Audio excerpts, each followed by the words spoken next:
அண்மை செய்தி. நாடாளுமன்றத்தில் காலை 11 மணி அளவில் 2026-27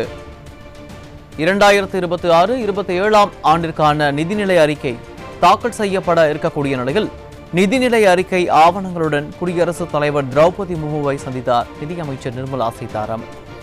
அண்மை செய்தியாக பார்த்து வருகிறோம்.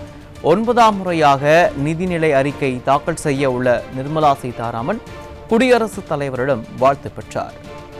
மத்திய நிதிநிலை அறிக்கையை அதிக முறை தாக்கல் செய்த 2வது நிதியமைச்சர் என்ற பெருமையை நிர்மலா சீதாராமன் பெறவுள்ளார்.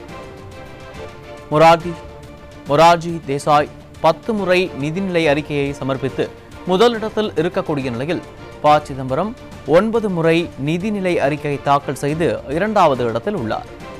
நிர்மலா சீதாராமன் ஏற்கனவே 8 முறை நிதிநிலை அறிக்கையை தாக்கல் செய்துள்ள நிலையில் தற்போது தொடர்ச்சியாக 9வது நிதிநிலை அறிக்கையை வெளியிட உள்ளார். மேலும் இந்திய வரலாற்றில் 2ஆம் முறையாக ஞாயிற்றுக்கிழமை நிதிநிலை அறிக்கை தாக்கல் செய்யப்படுகிறது.